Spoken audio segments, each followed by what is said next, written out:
Inclusion Films welcomes you to a special edition of Critics Corner, a tribute to writer-director Francis Ford Coppola. I'm Bree. I'm Will. I'm Shaylin. Welcome to Critics Corner.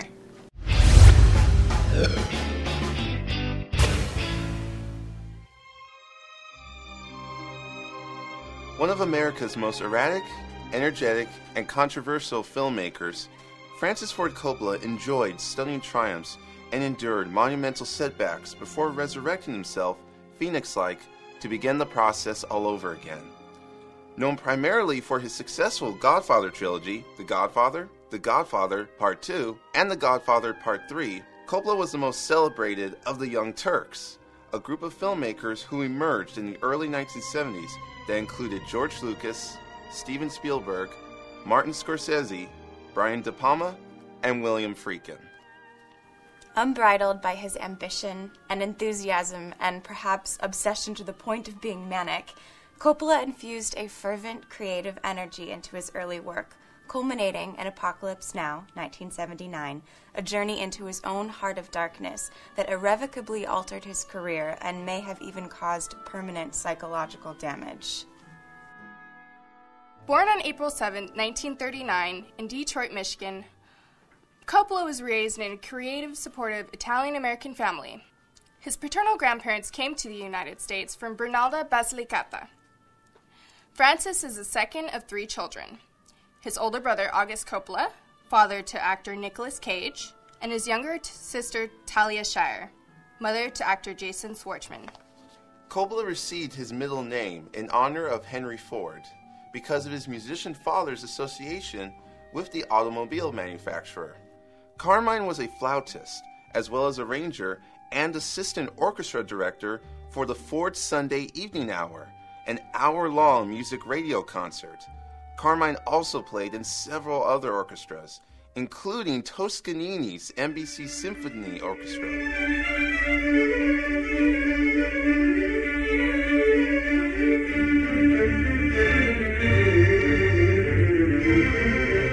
which he often conducted when on tour, while Coppola's mother, Italia, was a professional actress. Because of Carmine's tenure with Toscanini, Coppola moved to New York with his family when he was 2 and spent the remainder of his childhood in Queens.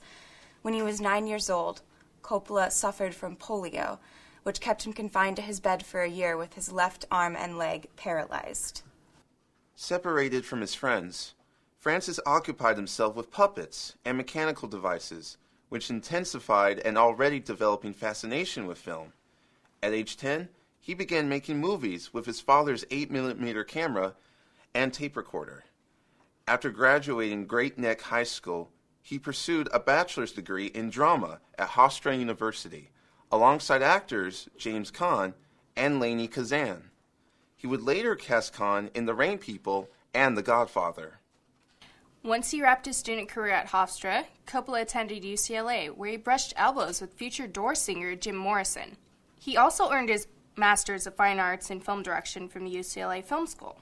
He was profoundly impressed after seeing Sergei Eisenstein's October, 10 Days That Shook the World, especially with the movie's quality of editing. It was at this time that Coppola decided he would go into cinema rather than theater. Francis also gives credit to work of director Elia Kazan for directing A Streetcar Named Desire, On the Waterfront, and East of Eden, for its influence on him as a director. In the 1960s, Coppola gained some real-world experience directing softcore porn films like Tonight for Sure in 1962. And then he hired himself out to low-budget king Roger Corman. He directed his first feature, the unremarkable Corman-produced Dementia 13 in 1963. Then, on the strength of his Samuel Goldwyn award-winning UCLA screenplay, Pilma Pilma, Coppola secured a job as a scriptwriter with 7 Arts. Coppola made significant contributions to films like Is Paris Burning and This Property is Condemned, and became frustrated with not seeing his vision on the big screen. Coppola bought the rights to a David Benedictus novel and fused it with a story idea of his own, resulting in You're a Big Boy Now, his UCLA thesis project that also received a theatrical release. Unfortunately, the film failed at the box office. In 1970, Coppola got a big break and won an Oscar for Best Original Screenplay, co-written with Edmund H. North for the film Patton.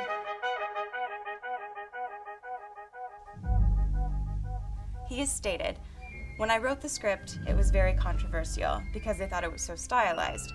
I was sort of interested in the reincarnation of Patton, and I had this bizarre opening where Patton stands up in front of an American flag and gives this speech. Ultimately, I wasn't fired, but I was fired, meaning that when the script was done, they said, okay, thank you very much, and they went on and hired another writer, and that script was forgotten." Coppola remembers very vividly this long kind of being raked over the coals response to this opening scene. Even after director Franklin J. Schaffner was persuaded to keep the scene intact, George C. Scott refused to do it, as he believed it would overshadow the rest of his performance. Schaffner lied and assured Scott that it would be shown at the end. Over the years, this opening monologue has become an iconic scene and has spawned parodies in numerous films, political cartoons, and television shows. 30 years from now, when you're sitting around your fireside with your grandson on your knee, and he asks you, what did you do in the Great World War II? You won't have to say, well, I shoveled shit in Louisiana. With The Godfather, however, everything changed. Coppola was not Paramount's first choice to direct the film. Italian director Sergio Leone was initially offered the job, but declined in order to direct his own gangster opus, Once Upon a Time in America. Peter Bogdanovich was also approached, but declined the offer and made What's Up, Doc instead.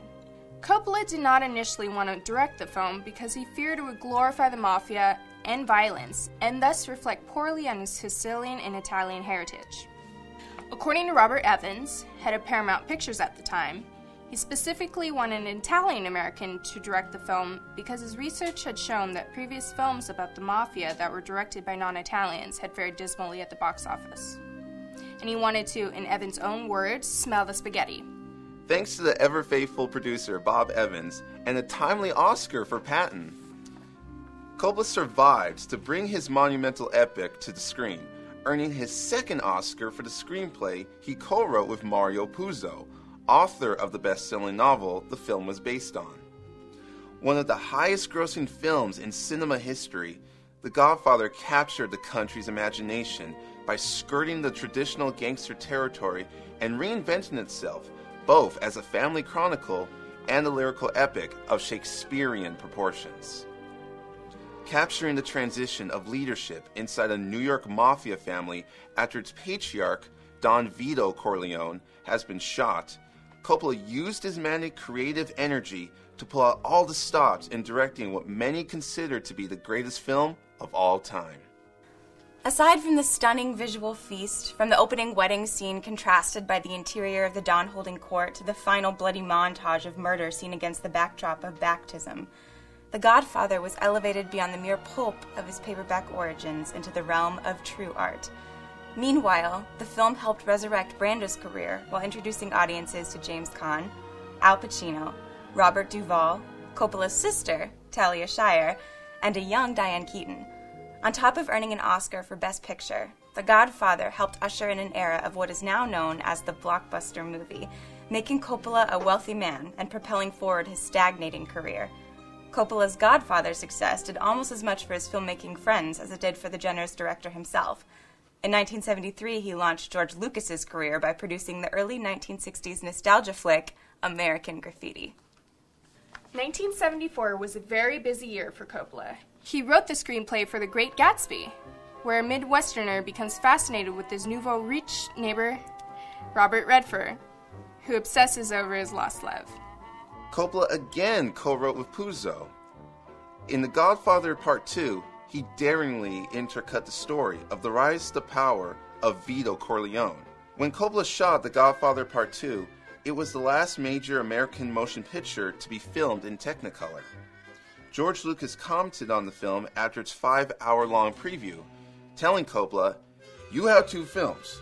Take one away, it doesn't work," referring to the movie's portrayal of 2 parallel storylines, one of a young Vito Corleone and the other of his son, Michael. In the director's commentary on the DVD edition of the film, Coppola states that this film was the first major motion picture to use Part 2 in its title, a name that Paramount was initially opposed to using. According to Coppola, the studio's objection stemmed from the belief that audiences would be reluctant to see a film with such a title. As the audience would supposedly believe that, having already seen The Godfather, there was little reason to see an addition to the original film. The winner is Francis Ford Coppola for The Godfather Part 2. However, the success of The Godfather Part 2 began the Hollywood tradition of numbered sequels. It was nominated for 11 Academy Awards and received 6 of them, including 3 for Coppola: Best Picture, Best Adapted Screenplay, and Best Director. It wouldn't be until 1979 that Coppola would have another major film, Apocalypse Now.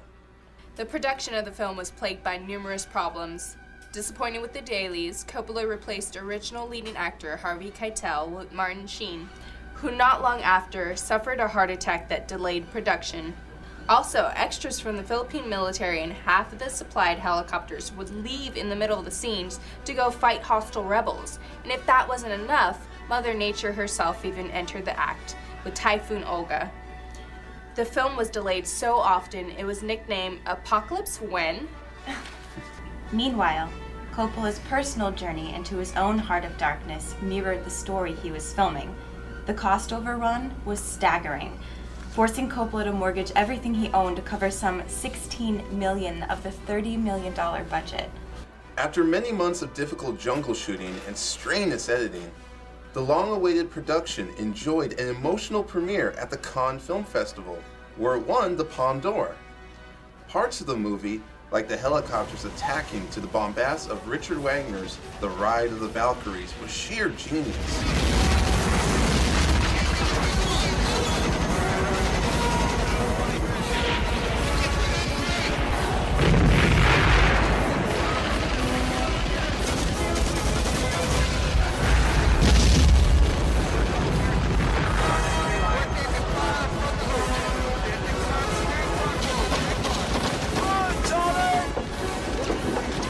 Apocalypse Now marked the end of Coppola's golden period.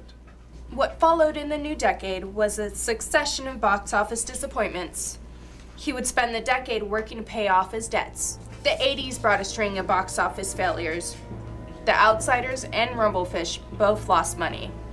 Nevertheless, they provided screen introductions, including Tom Cruise, Matt Dillon, Mickey Rourke, Nicolas Cage, Patrick Swayze, C. Thomas Howell, Ralph Macchio, Emilio Estevez, Christopher Penn, and Diane Lane. Meanwhile, along with producer George Lucas, he was able to indulge himself by making Captain EO, a 12-minute space fantasy for Disney theme parks, starring pop superstar Michael Jackson.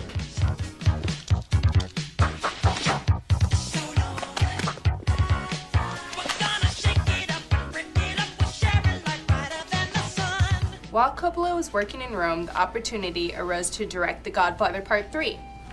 In desperate need of a hit, Coppola acceded to Paramount chairman Frank Mancuso's pleas for a third installment in the series. Coppola's decision to cast daughter Sophia as Mary Corleone in the film after Winona Ryder withdrew due to illness backfired miserably, turning Sophia's role into an industry laughingstock.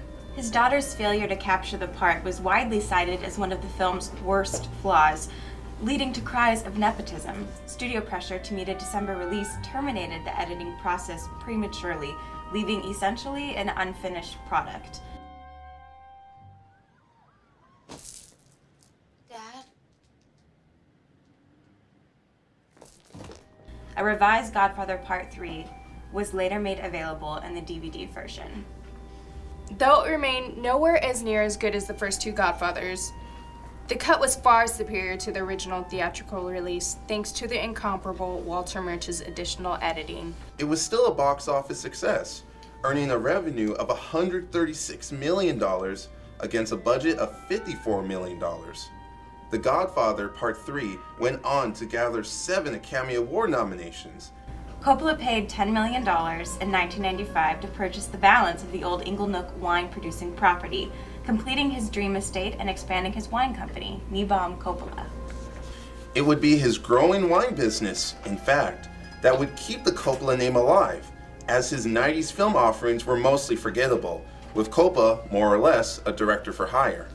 He did, however, score huge success at the helm of Bram Stoker's Dracula, with the help of a stunning production design by Thomas Sanders, superb cinematography by Michael Ballhaus, and chilling music. A sumptuous visual extravaganza that more than compensated for lapses in the story. The film grossed $200 million worldwide and carried home Oscars for makeup, sound effects, editing, and costume design. His 9-year-old granddaughter, Gia Coppola, requests to her grandfather that he make something for kids, influenced Francis's next directorial choice, Jack, starring Robin Williams as a 10-year-old child with a disorder that caused him to grow 4 times faster than normal and to have the appearance of a 40-year-old man. The premise of Jack's diminished life expectancy appealed to Coppola in that it paralleled to his son, Giancarlo's tragically short but full life. He picked a proven winner as his next project, scripting and helming the film adaptation of John Gresham's The Rainmaker in 1997. One of the best Gresham adaptations, but one that still lacked the fire and inspiration of Coppola's finer works. After The Rainmaker, Coppola took nearly a decade off from filmmaking. With Francis's 10-year layoff, the Coppola film name was kept alive with the 2003 emergence of Francis's daughter, Sofia Coppola, as a writer and director. Sofia Coppola for Lost in Translation. And became the 3rd woman and first American woman to be nominated for an Academy Award for Best Director. In 2010, with Somewhere, she became the first American woman and 4th American filmmaker to win the Golden Lion, the top prize at the Venice Film Festival. Thank you to the Academy for giving me this honor. Thank you to my dad for everything he taught me. Thank you to my brother Roman and all my friends who were there for me when I was stuck at 12 pages and encouraged me to keep writing. In 2007, Francis Ford Coppola returned to his directing after a 10-year hiatus with Youth Without Youth, a low-budget, self-financed project adapted from the novella by Romanian author Mircea Eliade. In 2009, Coppola then helmed Tetro, a cross between Ingmar Bergman, Federico Fellini type of film. Tetro, a drama centered on an artistic immigrant family in Buenos Aires. Tetro was Francis Ford Coppola's first original screenplay since The Conversation. It is his most personal film yet, arising from memories and emotions from his early life, though totally fictional. In 2011, Coppola wrote, directed, and produced thriller Twixt. A writer with a declining career arrives in a small town as part of his book tour and gets caught up in a murder mystery involving a young girl. That night, in a dream, he is approached by a mysterious young ghost named V. He's unsure of her connection to the murder in town, but is grateful for the story being handed to him. Ultimately, he is led to the truth of the story, surprised to find that the ending has more to do with his own life than he could ever have anticipated. Coppola's dynamic journey in the world of cinema has led him down a new path. Perhaps his inability to match the successes he experienced in the 70s has caused interest in his own roots to manifest. His current project, Untitled, is a 3-part saga which is focused on his Italian heritage. It's not a matter of asking someone to let you make a movie. It's to announce that you're making it. I mean, the Rain people, Warner Brothers didn't want me to make it. I mean, they couldn't care less about this movie. I merely went into them one day and I said, it's Friday, Tuesday, we're flying to New York and we're going to shoot some film for my new movie. They said, what's it about? What's the story? We got to approve it. I said, well, if you don't want to make it, I'll pay for it myself, And I walked out. Now, they didn't know what to do because they didn't, maybe it was a good thing,